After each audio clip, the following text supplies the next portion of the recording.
Saya bertekad untuk mencapai pemerintah yang bersih.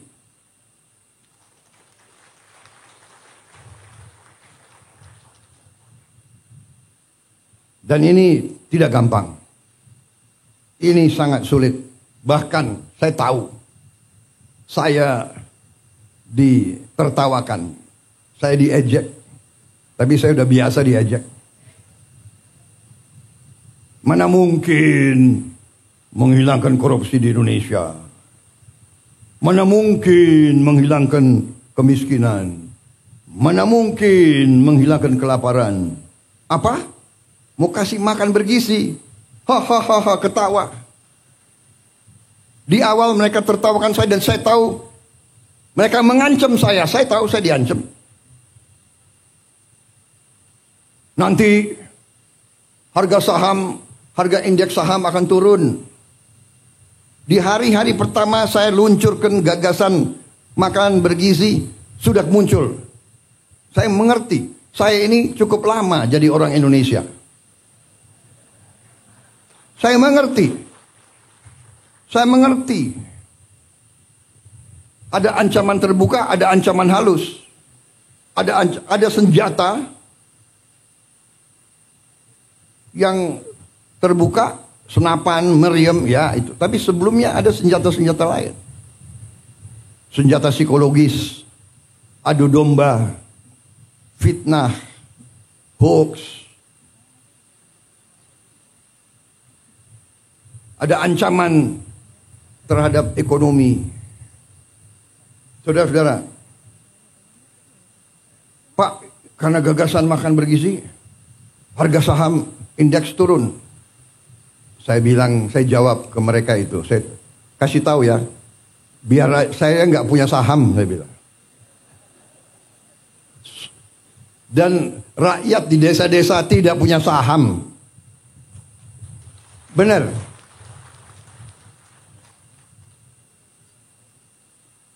Kalau saham jatuh, iya, pemain-pemain bursa itu. Siapa yang main bursa di sini? Menteri-menteri, ayo ngaku. Fahri Hamzah kayaknya, yuk. Ada, bukan orang kaya saja main saham, tau nggak? Ada teman-teman saya ahli matematik. Dia mau pakai algoritma. Tapi saya lihat hidupnya stres. Tiap detik lihat TV, lihat apa itu? Wah, harga saham turun 0,0 sekian. Oh, panik dia. Hitung lagi. Aduh, hidup stres, aku enggak maulah. Dan saya kasih tahu itu, main-main saham itu kalau orang kecil ya pasti kalah. Itu untuk orang kecil itu biasanya sama dengan judi itu. Yang menang yang bandar, yang besar, yang kuat, ya kan? Ini Pak Trenggono itu mantuk-mantuk. Jangan-jangan Pak Trenggono punya algoritma. Dia itu. Ada ahli matematik yang saking pinternya dia berani ke kasino. Hitung. Main apa? Roulette itu. Pakai algoritma itu, Cok. Tapi enggak serius, saudara-saudara. Kemudian ada yang mau ancam mata uang kita. Ada juga mau ancam. Saudara-saudara, ternyata bernegara itu, keyakinan saya, dasarnya adalah beberapa hal yang fundamental. Yang pertama adalah kemampuan bangsa itu menghasilkan pangan. Karena itu kita hormati apa yang dilakukan oleh pemerintah sebelum saya. Semua pemerintah sebelum kita. Dari Presiden Soekarno selanjutnya punya jasa sampai kita berada di sini. Yuk kita hormati pemerintah Pak Jokowi.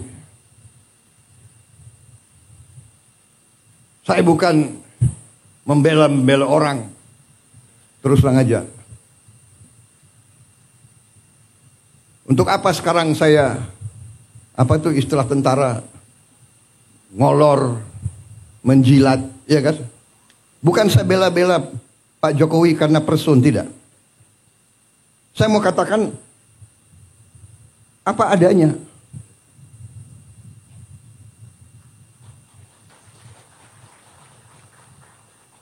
Kalau ada kekurangan, kita semua ada kekurangan. Semua pemimpin ada kekurangan. Jangan memfitnah, jangan menyerang. Kita semua punya kekurangan. Mau buka-bukaan, yang gak enak. Kita diajarkan nenek moyang kita, orang tua kita, mikul duwur mendem jero. Orang tua hormati yang baik. Kita sebagai yang muda berani juga ngoreksi. Tapi ngoreksinya dengan cara yang baik, yang sopan. Saya kira itu ajaran ustadz-ustadz saya. Saya bukan orang yang terlalu baik.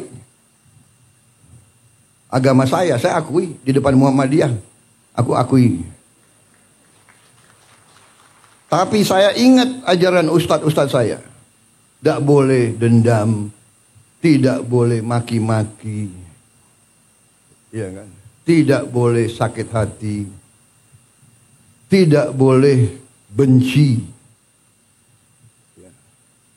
Tuhan aja memaafkan kok. Manusia meneruskan permusuhan. Saya ini dikalahkan oleh Pak Jokowi. Dan menteri-menteri saya banyak yang ikut mengalahkan saya.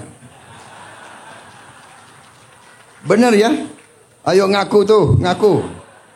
Siapa bendaharanya Pak Jokowi? Itu Trenggono itu. Ayo ngaku ini. Ini banyak ini menteri-menteri saya itu.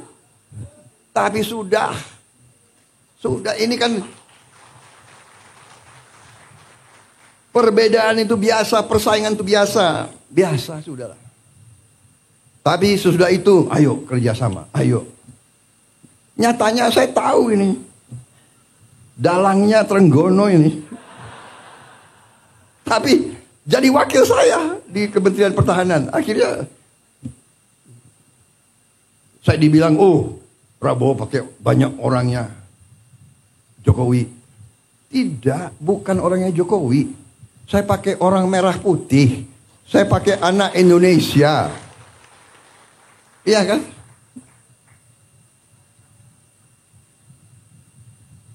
Saya ada juga yang Menko Polkam saya juga kan bukan orang Gerindra.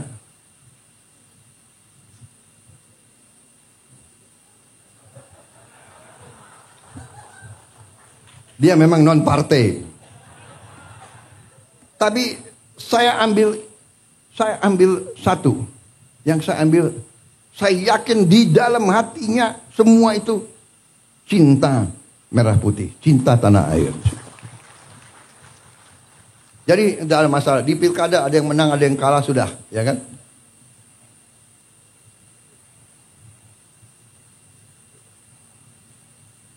PKS dukung Anies, nggak ada masalah.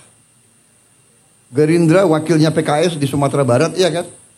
Tidak ada masalah. Banyak saya Gerindra wakilnya PDIP di Jawa Tengah, di mana? Sudah, nggak ada masalah. Jangan kita perbedaan pendapat. Bagi saya harus kita sikapi dengan kearifan. Dan kalau ada kesalahan kita koreksi. Kita perbaiki. Saudara-saudara, saya percaya dan yakin. Saya optimis. Tapi kita harus waspada. Karena kita sangat kaya. Kita menguasai mineral-mineral yang sangat strategis yang dibutuhkan oleh banyak negara. Karena itu beberapa rencana kita hilirisasi tidak berkenan di banyak negara. Tapi kita tidak ada pilihan. Masa ratusan tahun kita harus jual kekayaan kita sebagai bahan mentah. Kita tidak mau. Kita mau karunia Tuhan itu boleh dibeli dengan harga yang benar, supaya kita punya nilai tambah bisa dipakai untuk mensejahterakan rakyat kita. Jadi kita harus siap menghadapi. Mungkin ada yang mau dikte kita, harus ini, harus itu. Kamu tidak boleh dekat sama dia, kamu dekat sama saya. Kita dekat sama semua.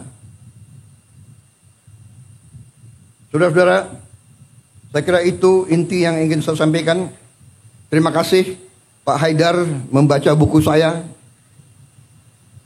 Karena di Indonesia banyak buku ditaruh di pajangan aja itu.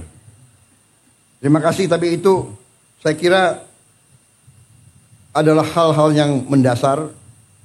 Dan sebagai kesimpulan,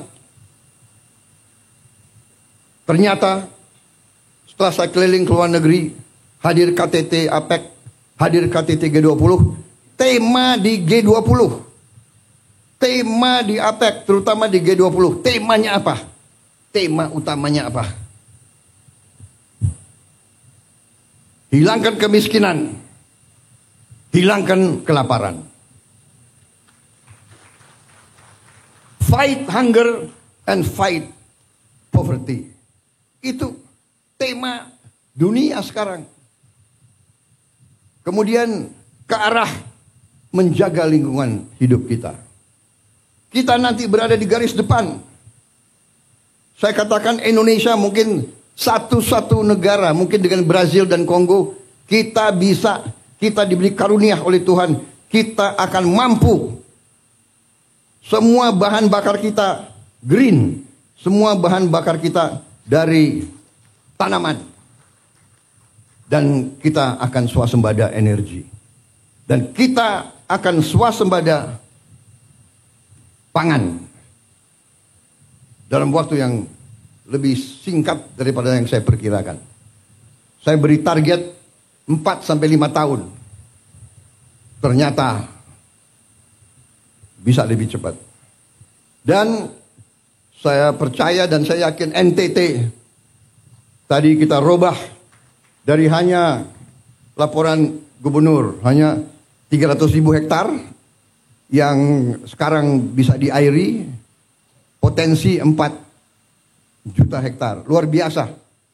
Dan ini bisa dan ini akan kita kerjakan. Saya percaya manusia, apalagi pemimpin, harus berani punya tujuan, harus berani punya sasaran yang tinggi. Jangan sasaran yang rendah. Saya diejek lagi, Prabowo bisa aja dia ngomong mau pertumbuhan 8%. Saudara-saudara, saya selalu mengutip Bung Karno. Bung Karno mengajarkan dari dulu, gantungkan cita-citamu setinggi langit. Kalau kau tidak sampai ke langit, minimal kau jatuh di antara bintang-bintang. Kalau pengalaman saya di tentara juga begitu. Kalau kita kasih target yang rendah, cukuplah. Tidak usah repot-repot, ya kan? Target saya kasih target. Kalau sekarang 5%, 5,5%, ya sudah 6% sajalah. Jangan-jangan nggak sampai 6% gitu. Tapi saya hitung angka-angka, saya percaya, saya yakin kita mampu sampai 8%. Kebocoran-kebocoran kita, kalau kita hemat, kalau pemerintah itu ketat, bersih, efisien, saya yakin bisa. Tapi ini butuh jiwa besar. Saudara-saudara, jiwa besar. Gubernur, bupati, semuanya harus bekerja. Wali kota. Sudahlah. Acara-acara yang tidak penting kurangi. Ya kan? Seminar, terlalu banyak rapat. Kenapa rapat atau ini harus di hotel di mana gitu?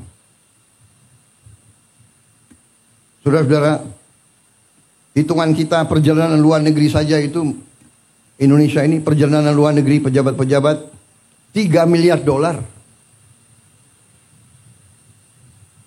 Saya minta dikurangi 50% saja. Kalau bisa dikurangi 50%, artinya kita bisa menghemat 15T. 15T itu berapa bendungan, berapa irigasi, berapa SD bisa kita perbaiki, berapa anak sekolah bisa kita kasih makan. Tolonglah ya para menteri, puasa dulu. Puasanya 5 tahun.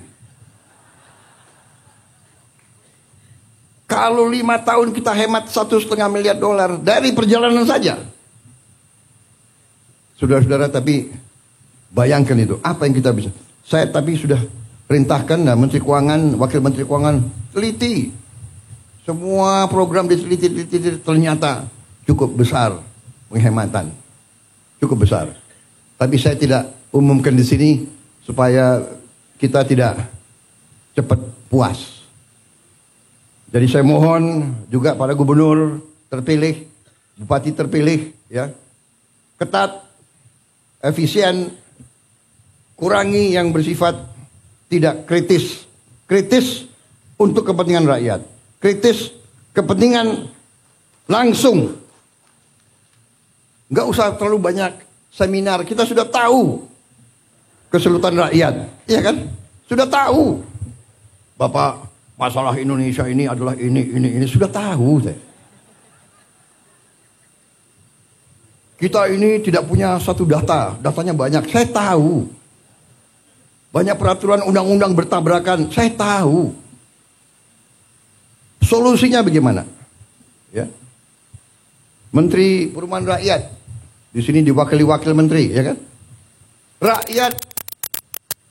Rakyat miskin, rakyat muda yang masih muda butuh rumah yang terjangkau. Gak usah diseminarkan berapa jumlah rumah, tipe berapa. Dia butuh segera. Kalau sudah berdiri minimal 3 juta rumah, Fahri Hamzah boleh senyum-senyum. Sekarang jangan senyum dulu kau.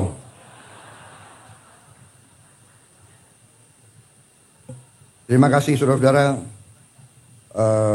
Sekali lagi selamat. Terima kasih semua tokoh Muhammadiyah. Mari kita bersama-sama dengan semua komponen lain, semua organisasi lain. Banyak perbedaan, tapi carilah titik-titik persamaan untuk bangsa dan negara. Terima kasih. Selamat Milad ke-112 kepada Muhammadiyah. Berbaktilah terus kepada bangsa, rakyat, umat.